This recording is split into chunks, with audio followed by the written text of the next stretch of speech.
शिक्षा के प्रति पुनियों के तला में आपने बदलाव किया। मैंने कुछ नहीं किया, वो गांव वालों का सहयोग था।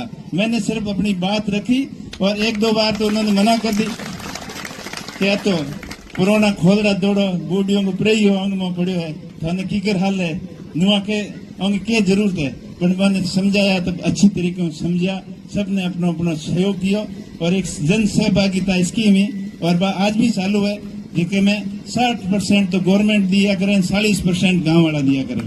तो गांव वालों को सहयोग रहो, इनमें 60 लाख को गांव वाले सहयोग करो, जब मारो भी हो और गांव वालों को सबको सहयोग हो और भी में 60% गवर्नमेंट को सहयोग हो तो करीब 1.5 करोड़ की राशि इकट्ठी होगी ग्रामीण और सरकार के द्वारा। तो भव्य बिल्डिंग भी बन गई और हमेशा गांव का लोग बटे थोड़ा पहले हुई पढ़ाई लिखाई के प्रति हमारा पूर्वज भी जागरूक था। चाहे खेल के क्षेत्र में कबड्डी में आज भी बाड़मेर जिले में पुनियों के तलो और स्वरूप पदम सिंह फर्स्ट आया करे और स्टेट में भी लोग जाया करें। तो जागरूकता मैं आज चाहूँ कि बड़ी जागरूकता हर स्कूल के में होवे, हर गांव में होवे। अपन जी प्रकार मंच और सामने विराजमान मेरे पिता तुल्य बुजुर्गों, युवा साथियों, मातृशक्ति एवं प्यारे छात्र छात्राओं, आज बड़ा ही शानदार प्रोग्राम आप लोगों ने आयोजित किया और सबसे पहले मैं आप सबसे क्षमा चाहूंगा कि आपको दिए हुए समय से करीब 3-4 घंटे देरी हो गई। उसके लिए मैं सबसे पहले तो आपसे क्षमा चाहता हूं कि बहुत ज्यादा प्रोग्रामों की व्यवस्था की वजह से आने में थोड़ी देरी हो गई। आगे प्रयास करूंगा कि आपको जो टाइम दे रहे हैं उससे लेट नहीं हो। और आप सबका विशेष धन्यवाद देता हूं कि पिछले लोकसभा के चुनाव के अंदर आपने जो बाहर से बड़े बड़े तूफान आ रहे थे तो उन तूफानों को एक दीवार के रूप मजबूत दीवार के रूप में आप इस बॉर्डर से खड़े थे और सबको अफवाह फैलाने वालों को यहाँ से वापस भगा दिया आपने और मजबूती से डटे रहे और सभी 36 कौम के लोगों ने मिलकर कांग्रेस पार्टी को अपने भाई को आशीर्वाद दिया। इसलिए आप सबका बहुत बहुत धन्यवाद, बहुत बहुत। और मैं आपको विश्वास दिलाता हूं कि आपने जिन उम्मीद के साथ में मुझे भरोसा किया और देश की सबसे बड़ी पंचायत में आपने यहाँ से चुनकर भेजा तो मैं आपकी मजबूत आवाज बनकर पूरी जिम्मेदारी के साथ में आपके भरोसे के ऊपर पूरा खरा उतरूंगा। मैं धन्यवाद देना चाहूंगा भंवर जी को कि आपने एक ये पुनीत कार्य किया है, वृक्षारोपण का जो बीड़ा आप हाथ में लिया है, अपने पुत्र के यादगार में ये फाउंडेशन बनाया आपने। वैसे ही योगा के रूप में, योग गुरु के रूप में दक्षिण भारत में अपनी बहुत बड़ी पहचान बनाई और यहाँ से सामान्य परिवार से उठकर और दक्षिण भारत में जाकर वहाँ बहुत बड़ा व्यापार करना और इस योग के क्षेत्र के अंदर अपनी अमिट छाप छोड़ना ये बहुत ही बड़ा काम है। कठिन चुनौतियों का सामना करते हुए आपने ये मुकाम हासिल किया। ऐसे जो बिरले ही लोग होते हैं जो इन परिस्थितियों का सामना करके और इस बड़े पुण्य कार्य करने में सफल होते हैं। साथ ही धन्यवाद देना चाहूंगा कर्नल साहब का कि आपने समाज सुधार के क्षेत्र में हो, चाहे पर्यावरण के क्षेत्र में हो, चाहे शिक्षा के क्षेत्र में हो, हर क्षेत्र के अंदर अपना अमूल्य योगदान हर जगह आपने दिया। तो आपका भी बहुत बहुत धन्यवाद। और सेलाराम जी, इनकी क्या बात करें, अपने क्षेत्र के अंदर एक सरकारी नौकरी से अपने करियर की शुरुआत करते हुए अपने क्षेत्र के सबसे बड़े कॉन्ट्रैक्टर और सबसे बड़े भामाशाह के रूप में आपने पहचान बनाई। पहले कॉन्ट्रैक्टर के रूप में ये हैं जो इस क्षेत्र से ही नहीं, अपने बाड़मेर, जोधपुर, अपने मारवाड़ के सबसे बड़े अपनी कौम के कॉन्ट्रैक्टर हैं।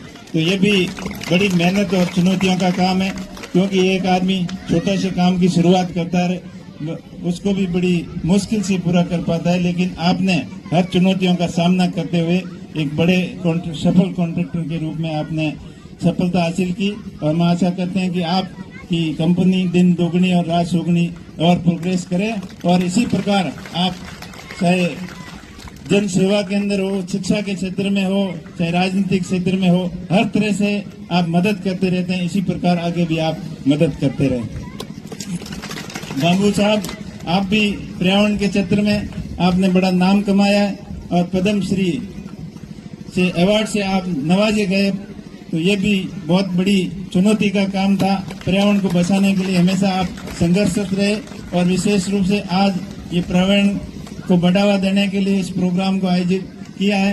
तो विशेष इस मौके पर मैं कहना चाहूँगा कि वृक्ष धरती का गहना है। जिस प्रकार अपने शरीर के ऊपर वस्त्र अच्छे लगते हैं, वैसे धरती के ऊपर वृक्ष हो, धरती हरी भरी हो, उतनी सुंदर लगती है कि जितनी एक वेशभूषा आदमी को पहनी हुई अच्छी लगती है। तो इन गहने को संवार कर रखें और हम सब की जवाबदारी बनती है कि पेड़ों के प्रति जागरूक रहें और ज्यादा से ज्यादा संख्या में वृक्ष लगाने का हम प्रयास करें। अभी मदन जी बता रहे थे कि पहले तो कह रहे थे कि मारवाड़ के अंदर, थार के अंदर पेड़ लगते ही नहीं है, वो विलायती बबूल लाके यहाँ छिड़क देते थे और उनको कांटों की डर से अपन भी लगाना पसंद नहीं करते थे।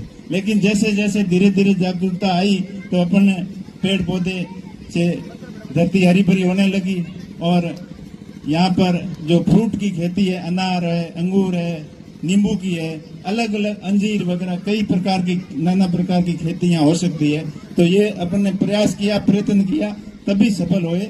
और आगे भी जिस प्रकार कुदरत की कहर हमने झेला है, सदियों से यहाँ कड़ाके की धूप हो, चाहे तेज आंधी हो, उन सब का मुकाबला करते हुए इन थार के क्षेत्र में अपन जीने के लिए संघर्ष करते थे और संघर्ष करते करते यहाँ तक पहुँचे हैं। अब आशा करते हैं कि कुदरत की मेहरबानी हुई, यहाँ मौसम का बदलाव आया, पहले से ज्यादा बारिश होने लगी और यहाँ खनिज पदार्थों की उपलब्धता का पता चला। थार के क्षेत्र में भी रिफाइनरी लग रही है, तेल एंड गैस के क्षेत्र में अपना क्षेत्र आगे बढ़ रहा है, विंड एंड सोलर के स्कोप बढ़ रहे हैं और आने वाले समय में अत्यधिक यहाँ जो खनिज पदार्थों की अपार संभावना है, उनको देखते हुए आशा करते हैं कि आने वाला समय हम सब के लिए अच्छा हो। जितनी अपन ने तकलीफें पाई उससे कई गुना ज्यादा अपने जीवन में आने वाली पीढ़ियों के लिए सहूलियत हो, ऐसी हम भगवान से कामना करते हैं और आशा करते हैं कि हम ये संभव तभी हो पाएगा जब शिक्षा के प्रति अपन ज्यादा से ज्यादा जागरूक होंगे। तो आज जो अपना क्षेत्र शिक्षा के क्षेत्र से हर दृष्टि से पिछड़ा माना जाता था, लेकिन हमारे द्वारा किए गए, पूर्वजों के द्वारा किए गए प्रयासों की वजह से आज अपन इस स्टेज तक पहुंचे हैं कि अपने मारवाड़ के क्षेत्र से लोग पढ़ लिख कर बड़ी सर्विस के अंदर भी जा रहे हैं, IAS बन रहे हैं, IPS बन रहे हैं, डॉक्टर बन रहे हैं, इंजीनियर बन रहे हैं और बड़ी बड़ी अन्य सर्विस के अंदर भी, ठेकेदारी लाइन में भी, बिजनेस लाइन में भी हम जिस तरीके से लगन और ईमानदारी और मेहनत के साथ प्रोग्रेस कर रहे हैं, ऐसे प्रोग्रेस करते रहे तो वो दिन दूर नहीं जब अपना क्षेत्र अपने राजधानी नहीं पूरे भारत के अंदर नंबर 1 क्षेत्र होगा, हर दृष्टि से नंबर 1 होगा। और वो अतीत की बातें मानी जाएगी कि बाड़मेर ऐसा क्षेत्र था या बालोतरा जोधपुर ऐसा क्षेत्र था जो सजा के तौर पर ऑफिसरों को पनिशमेंट के तौर पर यहाँ पोस्टिंग देते थे। वो समय बदल चुका है और आने वाले के लिए समय में पोस्टिंग लेने के लिए लोग होड़ लगा के आएंगे कि इस क्षेत्र के अंदर अपने, ये तभी संभव होगा जब अपन शिक्षा के प्रति और ज्यादा जागरूक रहेंगे। अभी माट साहब बता रहे थे कि शिक्षा के प्रति पुनियों के तला में आपने बदलाव किया, मैंने कुछ नहीं किया, वो गांव वालों का सहयोग था। मैंने सिर्फ अपनी बात रखी और 1-2 बार तो उन्होंने मना कर दी, क्या तो पुराना खोलड़ा दौड़ो बूढ़ियों को प्रेई हो अंग में पड़ो है, थाने की कर हाल है, नुआ के अंग के जरूरत है। पर मैंने समझाया तब अच्छी तरीके से समझा, सबने अपना अपना सहयोग किया और एक जन सहभागिता स्कीम ही और आज भी चालू है, जिसके में 60% तो गवर्नमेंट दिया करें, 40% गाँव वाला दिया करें।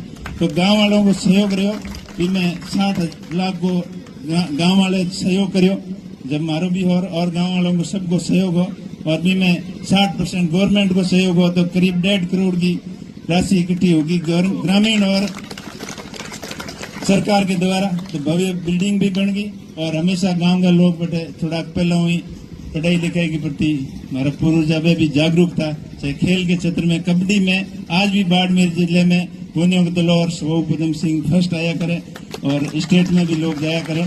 तो जागरूकता मैं आज चाहूँ कि बड़ी जागरूकता हर स्कूल के में हुए, हर गांव में हुए। अपन जी प्रकार मंदिर में, धार्मिक प्रोग्राम में और अधिक कोई अपने परिवार को, कुटुंब को हकरो लगाने वास्ते बड़ा बड़ा सामाजिक आयोजन भी करो। तो वे भी करो, बिंग कोई मना नहीं है, लेकिन बिंग हाथे हाथे अपनी स्कूल ने भी एक हिस्सों मानो। अब बटे कम कर दे तो भी चल जी, मंदिर के में 2 करोड़ को 1 करोड़ को इंडो नहीं साड़ो तो कहीं फर्क को पड़े। आप 51 लाख को साड़ दो तो भी काम चल जी, 11 लाख को साड़ दो तो भी काम चल जी, पर बे पे अपने स्कूल में लगाओ तो सरस्वती को साक्षात्कार मंदिर है, जेटे अपना नन्ना मुन्ना बच्चा पढ़े। तो बिंग में आप अपनी सामर्थ्य अनुसार ज्यादा से ज्यादा सहयोग करो, और सरकार और जन भागीदारी की स्कीम अगर अपन हैंगी अपनाओ तो निश्चित तौर पर अपने अपने गांव की एक स्कूल मॉडल स्कूल के रूप में बिल्कुल बनन तैयार हो जेला। और मैंने आशा ही नहीं बल्कि पूर्ण विश्वास है कि आप भी इस दिशा के में कार्य करोला। और मारे सरपंच साहब अबार जगह डिमांड रखी है, मैं मारो पूरा प्रयास करूंगा कि ज्यादा से ज्यादा आपके स्कूल में नया कक्ष बने, और तुरंत प्रभाव स्मार्ट क्लासरूम की आप एक अलग लाइन लिखी है बात, तो मैं बार हाथों हाथ ही करते हूँ। और इन हाथे हाथे शायद CSR फंड कराना पड़े, MP MLU कराना पड़े, या DFT के फंड हुए टीम भी हुए। और सरपंच साहब मैं कह थारे बिल्कुल पूरा थारे 7 कमरा आप बताया ना, 7 का कमरा पूरा का पूरा बनाओ, मैं पूरा सहयोग कराऊं। और आप भी प्रयास करियो कि जन सहभागिता स्कीम के माध्यम ध्यान दे पड़ो। और जितना भी आप भामाशाह द्वारा जैसे स्कूल में जन सहयोग के तौर में 10 लाख रुपया आवे तो 15 लाख रुपया गवर्नमेंट दे, तो मैं छोड़ना नहीं, मैं अपने SMC को खातो है भी खाते में पैसा जमा कराने एक रिपोर्ट बनाना आगे भेजो, और बटे सेक्शन में कराओ। हर तरीके आप लोगों को सहयोग शिक्षा के प्रति बने रहे, आज मैं आशा करूं। और आप बड़ी देर आवड़ाओ और थकूड़ाओ थे, देखो कि नेताओं के हाथ में माइक पड़े पर छोटे ही कौन, मैं आपको ज्यादा टाइम नहीं लूं। एक बार पुनः आपने धन्यवाद कि आप एकता दिखाई, संगठन में ही शक्ति हुए, और सबने हाथ लेन मजबूती हूँ चुनाव में मारो साथ दियो, और कांग्रेस पार्टी ने मजबूत की। आगे आने वाले समय में भी आप मजबूती दिखाओ।